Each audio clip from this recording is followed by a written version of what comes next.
Imagine this. 27 years. A full 27 years of your life. Your prime, your youth, your middle age, confined within the four walls of a prison cell. The morning sun doesn't touch your face. You can't embrace your loved ones. You watch your children grow up through brief, supervised visits and censored letters.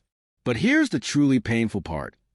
All of this happened simply because you demanded justice, because you believe that people of all colors deserve to be treated as equals, because you dare to dream of freedom in a land that had forgotten what that word meant. Now imagine something even more remarkable. After those 27 years, when you finally walk out of that prison, you don't emerge with hatred in your heart. You don't seek revenge. Instead, you extend your hand to your oppressors and say, "Let's build a new nation together." This isn't a fairy tale. This is a true story of Nelson Mandela, and his autobiography, Long Walk to Freedom, is not just a book. It's a testament to the indomitable human spirit, a masterclass in resilience, and a blueprint for how one person can change the course of history. Today, we're diving deep into this extraordinary journey. So settle in, because what you're about to hear will challenge everything you think you know about courage, sacrifice, and the true meaning of freedom. Nelson Mandela wasn't born as the icon we know today. He was born on July 18, 1918, in the small village of Mvizo, in the Transkei region of South Africa. His birth name was Rolihlahla, which in the Xhosa language literally means pulling the branch of a tree, or more colloquially, troublemaker. Looking back, it seems almost prophetic.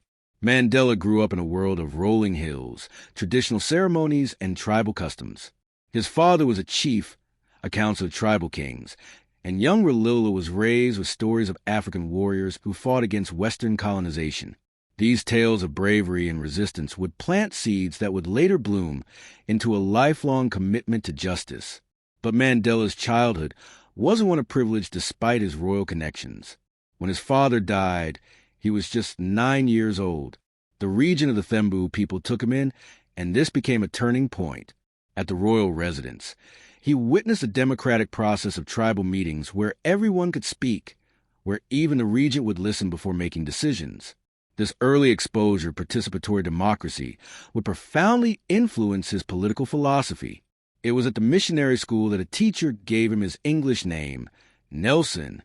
Colonial education was designed to strip away African identity, to make young Africans see their own culture as inferior. Yet Mandela absorbed this Western education while never losing touch with his African roots. He learned to walk between two worlds, a skill that would serve him throughout his life. As a young man, Mandela was sent to Fort Hare University, the only residential center for higher education for black people in South Africa at the time. Here, he met Oliver Tambo, who would become his lifelong friend and comrade. But Mandela's troublemaker spirit emerged when he got involved in a student protest and was expelled. He was learning his first lessons in resistance. To escape an arranged marriage, Mandela fled to Johannesburg in 1941. The big city would transform a young man from the countryside into the revolutionary leader the world would come to know. Johannesburg in the 1940s was a city of stark contrasts and brutal inequalities. Here, Mandela encountered apartheid in its rawest form. This wasn't just discrimination. This was a systematic, legally enforced regime of racial segregation that touched every aspect of life. Black South Africans couldn't vote, couldn't own land in most areas, couldn't marry across racial lines, and were forced to carry passes that restricted their movement in the S. People arrested for not carrying proper documentation. People who had nowhere else to turn. Every case was a reminder of the injustice permeating their society.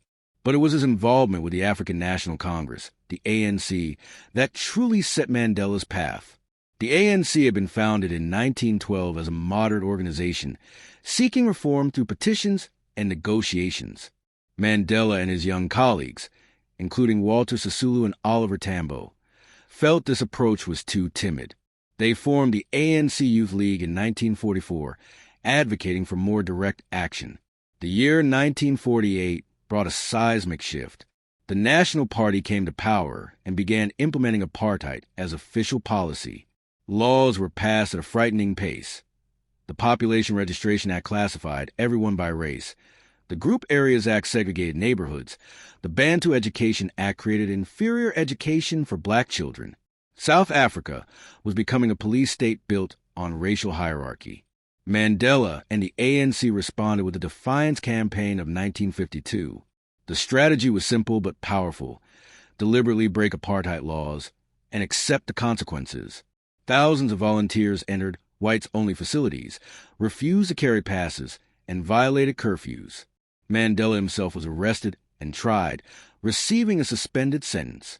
But the campaign galvanized the black population and drew international attention. Mandela found work as a legal clerk and eventually completed his law degree through correspondence courses. In 1952, he and Oliver Tambo opened the first black law firm in South Africa. Their office was constantly flooded with people who had been evicted from their home. The government's response was predictably harsh. They passed laws making it easier to ban organizations and individuals, to imprison activists, to suppress any form of dissent. The space for peaceful protest was shrinking. In 1955, the Congress of the People adopted the Freedom Charter, a document declaring that South Africa belongs to all who live in it, black and white. This vision of a non-racial democracy became the foundation of the anti-apartheid struggle, but the government saw it as treasonous. In 1956, Mandela and 155 other activists were arrested and charged with high treason. The trial would last 5 years, and though all were eventually acquitted, it consumed precious time and resources. The Sharperville Massacre of March 21, 1960, changed everything. Police opened fire on peaceful protesters, killing 69 people, most shot in the back as they fled. The image of dead bodies lying in the streets shocked the world. South Africa declared a state of emergency, banned the ANC and other opposition groups, and began mass arrests. The ANC was now illegal. Its leaders faced a choice: abandon the struggle or go underground. They chose to fight on. But the question remained: how could they continue to resist when peaceful protest was met with bullets? Mandela made the most difficult decision of his life. He had always believed in nonviolence, inspired by Gandhi's example. But after Sharperville, he became convinced that peaceful protest alone would never force the apartheid regime to negotiate. The government had shown it would respond to nonviolence with violence.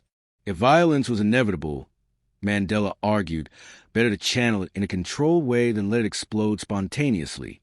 And so Umkhonto we Sizwe, Spear of the Nation, was born, the armed wing of the ANC.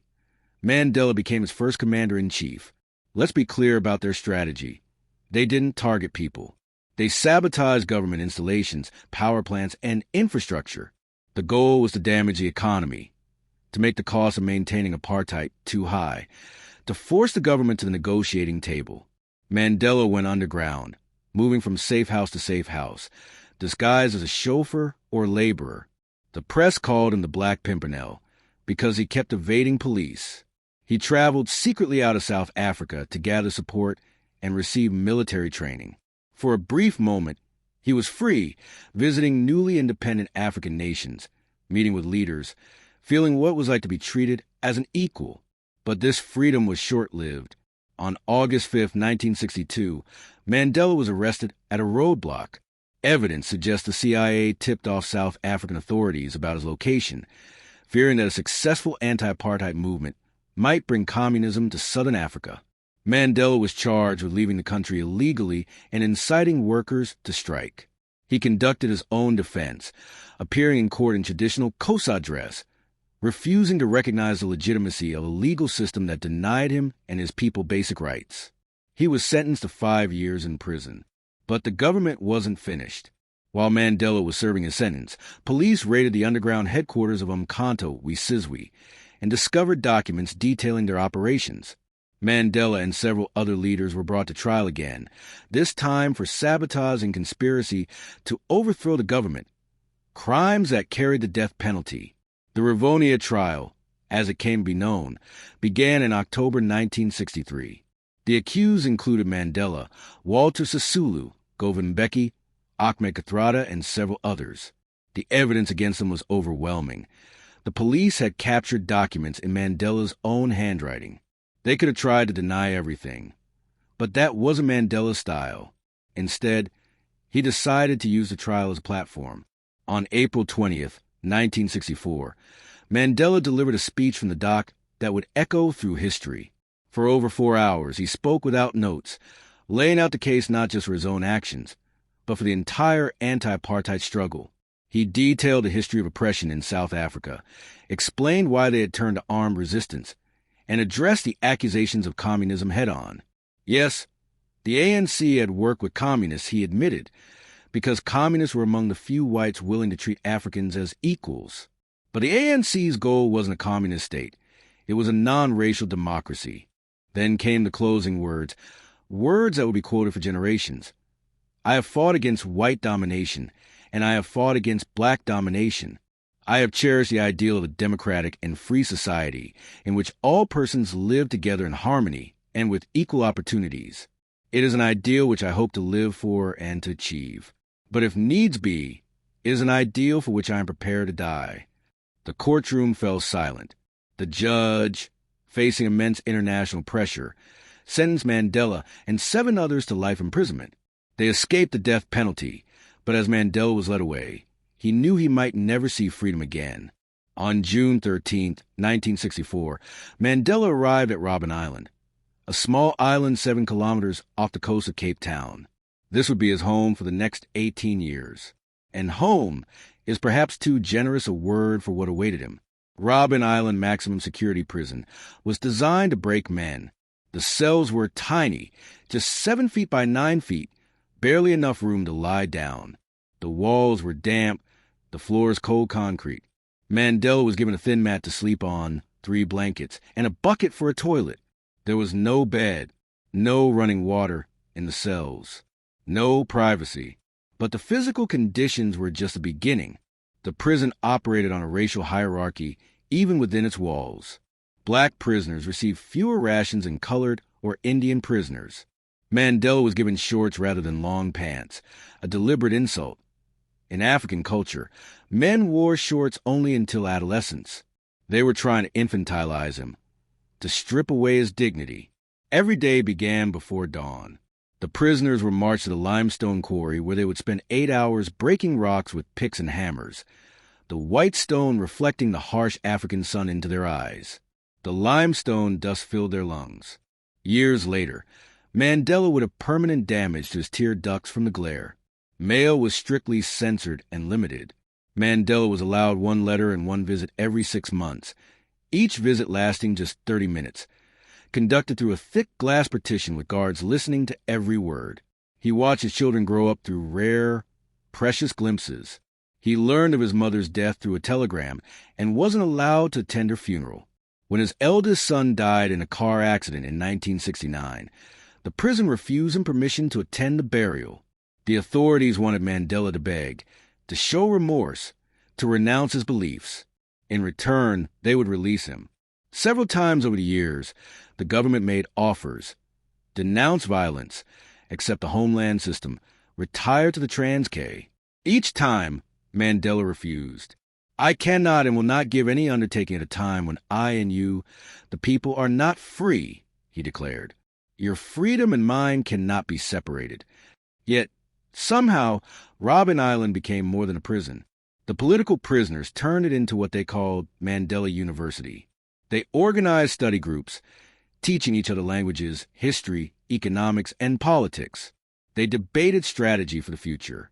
They maintained their dignity through discipline and routine. They refused to let their spirits be broken. Mandela studied Afrikaans, the language of his oppressors, to understand them better. He read extensively Shakespeare, Tolstoy, histories of war and revolution. He reflected deeply on the nature of leadership, on strategy, on how to build a nation from the ashes of apartheid. And he began to think about reconciliation. Surrounded by the instruments of oppression, Mandela was slowly forming a philosophy that would later shock the world. That the way forward was revenge, but forgiveness and unity. By the 1980s, the world was changing. The anti-apartheid movement had grown into a global force.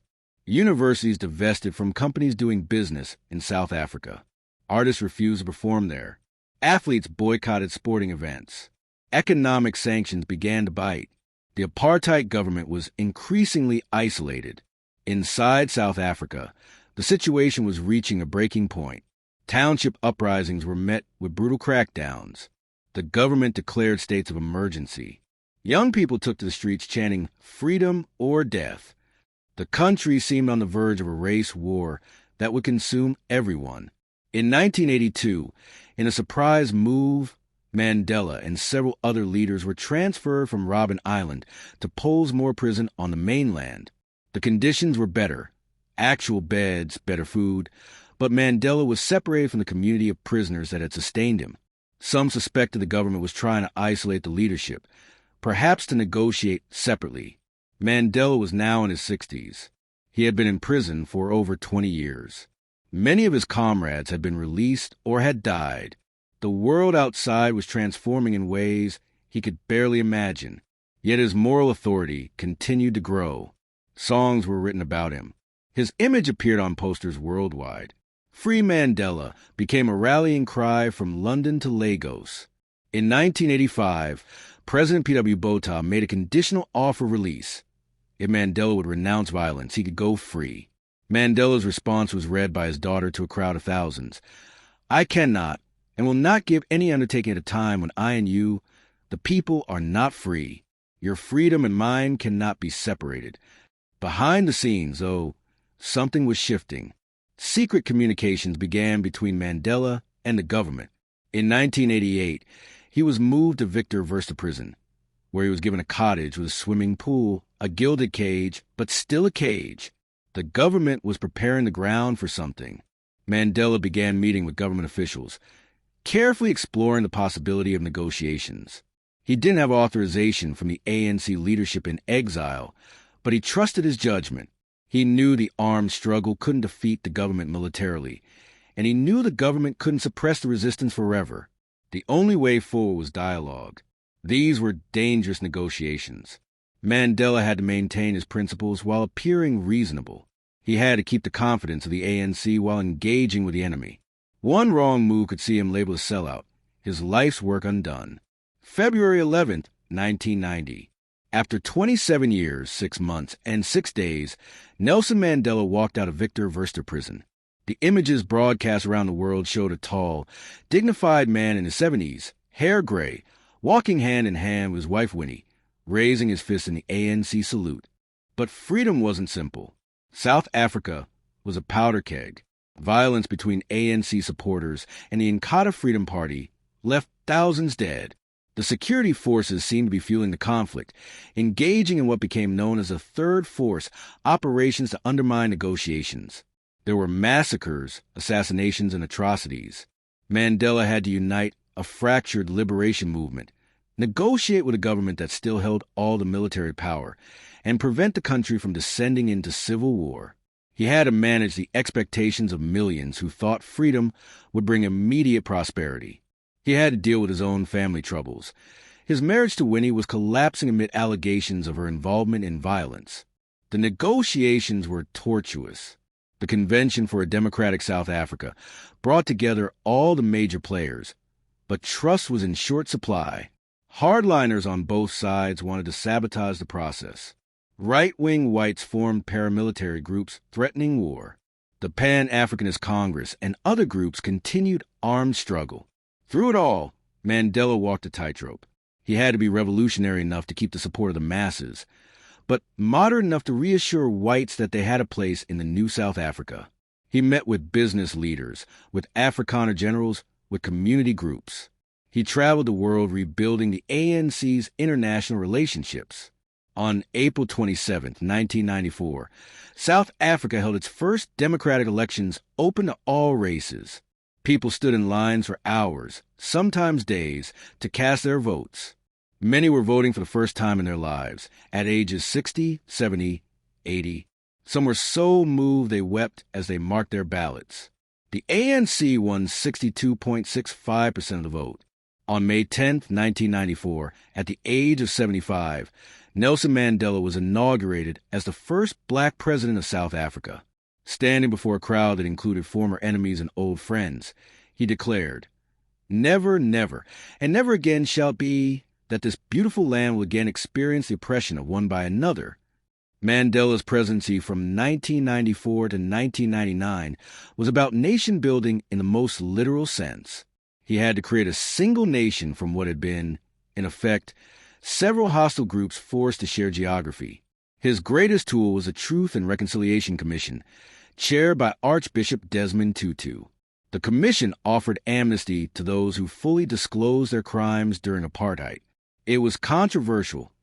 Many felt that perpetrators were getting away with murder, but Mandela understood that South Africa couldn't move forward if it was consumed by revenge.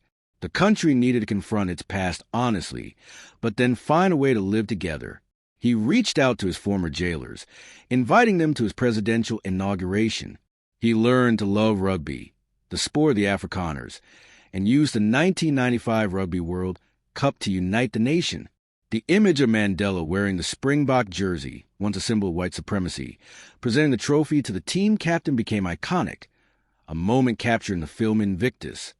But presidency also revealed the limits of what one man could do. The economic transformation Mandela had promised was slow in coming. Unemployment remained high. The HIV/AIDS epidemic was beginning to devastate the country. Crime was soaring. Many poor black South Africans felt that political freedom hadn't brought economic freedom. Mandela was human, and he made mistakes. He was sometimes stubborn, sometimes overly trusting. His personal life continued to be troubled, but he never lost sight of the larger vision, a South Africa that belonged to all its people, where skin color no longer determined destiny. When he stepped down in 1999, refusing the temptation so many African leaders succumbed to cling to power, he set another crucial precedent. Democracy required peaceful transitions. He showed that a liberation hero could also be a democratic leader who knew when to hand over the reins. Reading Long Walk to Freedom, you discover that Mandela was more complex than the saint-like figure often portrayed in the media. He could be vain, enjoying fine clothes and appreciating his own importance. He could be stubborn, sometimes making decisions without consulting his colleagues. He had a temper, though he learned to control it over the decades. His personal life was marked by sacrifice and loss. His first marriage fell apart under the pressure of his political activities. His second marriage to Winnie Madikizela became one of the great love stories of the struggle, but it too eventually collapsed, strained beyond repair by his imprisonment and her own controversial actions. His children grew up largely without him, and some struggled with the burden of being Mandela's offspring. In the book, Mandela is refreshingly honest about his flaws and doubts. He admits to moments of fear, to mistakes in strategy, to times when he didn't know if he was doing the right thing. This honesty makes his achievements all the more remarkable. He wasn't a superhero immune to doubt and pain. He was a man who chose, again and again, to endure unimaginable hardship for a cause greater than himself. He writes about the small details that sustained him: the garden he was eventually allowed to cultivate in prison, the letters from supporters worldwide, the smuggled newspaper clippings that kept him connected to the struggle. He describes the importance of routine and discipline in maintaining sanity during incarceration. These small acts of resistance against dehumanization were their own form of protest. Mandela also reflects on violence and morality. He never apologized for the turn to arms struggle, believing it was justified by the regime's brutality. But he also acknowledged a moral complexity, the fact that even just causes can require difficult choices. His thinking evolved over the decades, moving from focus on military confrontation to an understanding that true victory required reconciliation, not just regime change. So, what can we learn from Nelson Mandela's long walk to freedom today, decades after his release? In our era of polarization, where compromise is seen as weakness and opponents are demonized, Mandela's story offers vital lessons. First, the power principle. Mandela could have been released from prison at multiple points if he'd been willing to compromise his core beliefs. He chose 27 years of imprisonment over betraying the cause.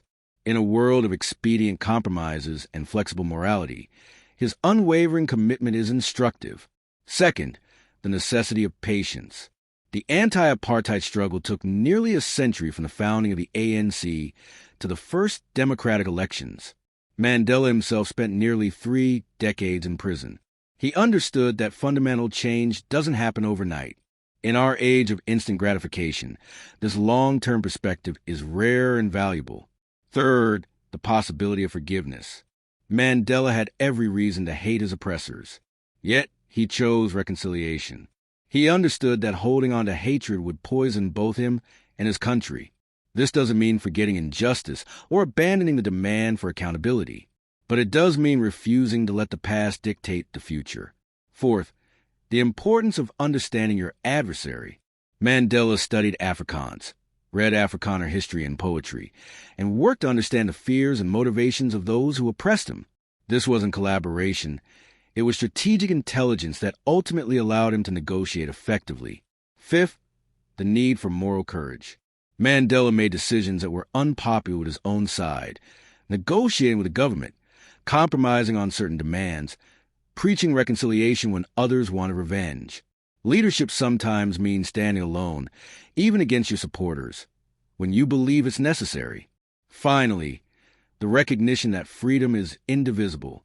Mandela understood that the oppressor is also not free, trapped in a system of violence and hatred that diminishes their own humanity. True liberation frees everyone from the prison of prejudice and division. Nelson Mandela died on December 5, 2013, at the age of 95. By then, he had achieved something rare in history. He lived to see his life's work accomplished. The apartheid regime was gone.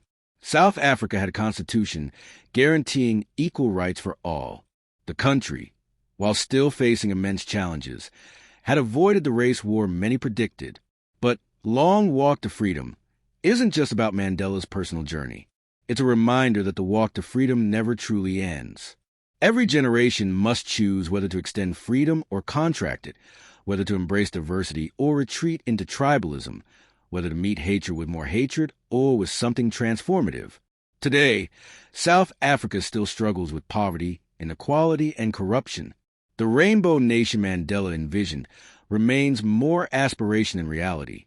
But the fact that it survived its birth, that it transitioned peacefully from white minority rule to multiracial democracy, is miraculous.